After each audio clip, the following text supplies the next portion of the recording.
How to have a conversation about racism without having an argument. Sometimes when people are talking, especially about racism, we have a breakdown in communications and people get very emotional. Usually when you have a breakdown in communications, people are getting very emotional and just saying basically how they feel. You want to avoid an argument in a conversation. If you feel like a conversation is now digressing into an argument, you want to avoid that. So when talking about racism, white supremacy, there's certain things you want to do to avoid having an argument.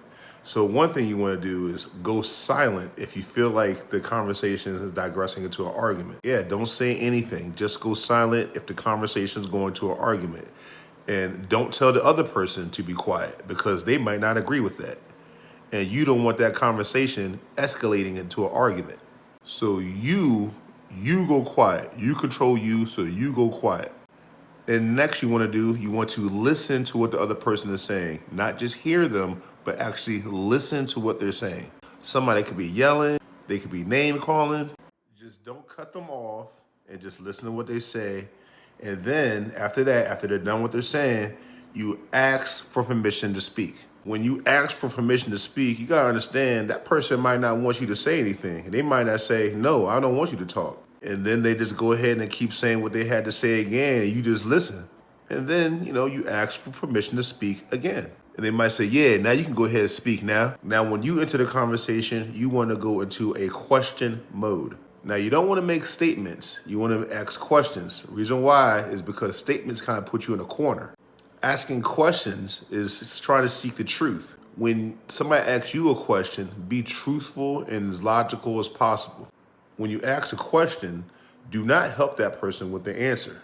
If the question doesn't make sense, you just follow up with another question, but always listen to what the person is saying.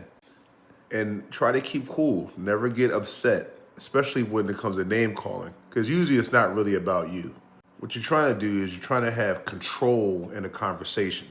Now, I would suggest when you're ending a conversation about race or racism, you always use academic and scholastic resources. There are plenty of books that talk about racism. There's scholars, professors, historians, doctors, activists, social scientists. There's a lot of people who talk about racism. It can help during the conversations if you have some kind of background and resource in the subject. An example is I get on roofs to do inspections on roofs. I have the knowledge and credentials to back up what I do. But let's say you have a leak in your basement. I would say that's an HVAC or a plumbing problem. I recommend working with somebody with those credentials to help you out. All right, y'all. Peace.